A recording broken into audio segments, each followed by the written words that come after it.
Welcome to the Deep Dive. We're the place you come to, well, cut through all the noise and really get to the heart of things. We pull out the key bits of knowledge from important sources.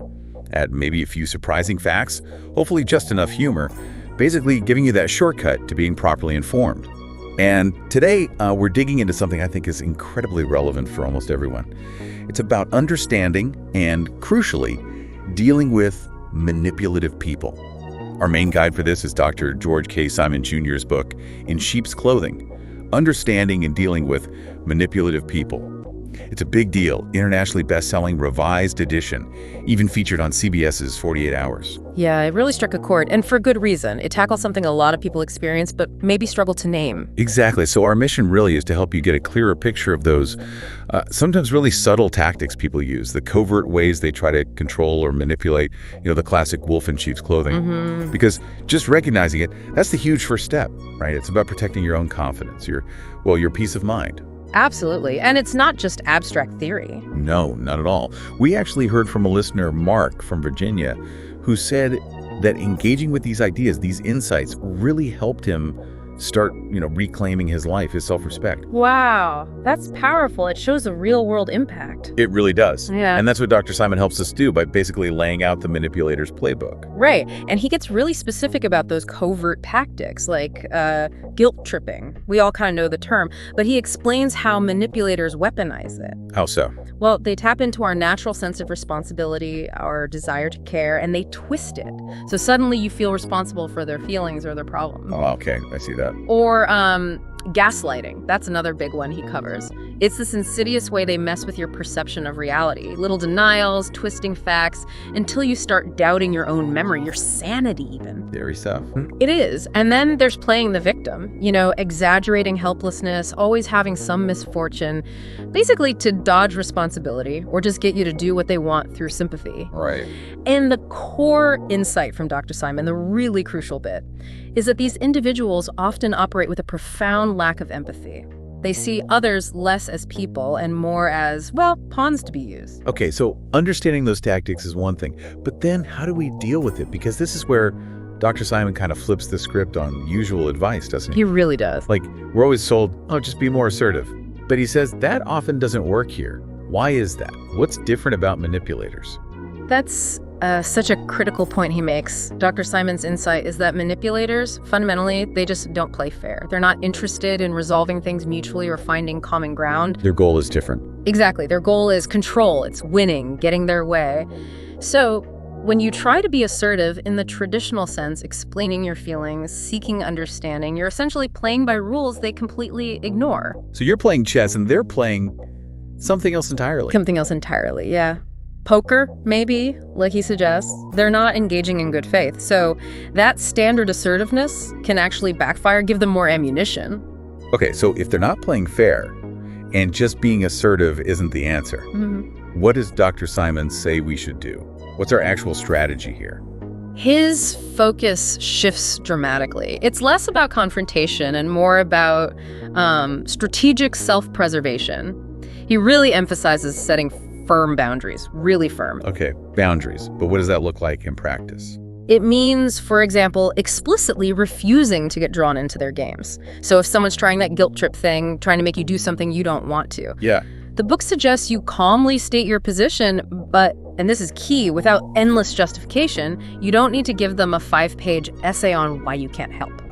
Less fuel for their fire. Precisely. You might just say, no, I won't be able to do that, or I'm not available for that. Calmly, clearly, you state your boundary, and you don't get sucked into debating it. That sounds simple on paper. But, in the moment when you're feeling that pressure, that can be really tough. What helps make that possible?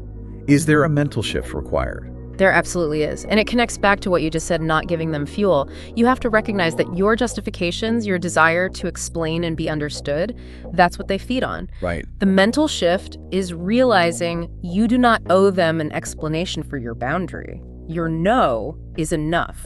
Their reaction to your boundary, that's on them, not you. Okay. Letting go of that need to have them approve of your boundary. Exactly. And linked to this, Dr. Simon talks a lot about self-awareness. He points out that manipulators often prey on people who doubt themselves. Makes sense. Easier targets. Right. So building your own confidence, trusting your gut feelings, That's huge. You know that Yeah. feeling you get sometimes after talking to someone, like something's just off, unsettling. Yeah. Dr. Simon says, listen to that. That's your internal alarm. Tuning into it is like your first line of defense. And seeking support, talking to trusted friends or professionals, that helps too. It reinforces your reality. It's about protecting your own space then, not necessarily about winning an argument with them. Perfectly put. It's defense, not offense. Okay, let's try and make this super practical for you listening. Think about a common workplace thing. Maybe a colleague who consistently shifts blame onto you in meetings, makes it look like their mistake was yours. How would Dr. Simon advise handling that? Yeah, that's a classic, unfortunately. His approach would likely involve, first, meticulously documenting the facts. Keep records. Dates, tasks, communications. Okay, get your ducks in a row. Exactly. Then address it directly, but crucially with a neutral tone.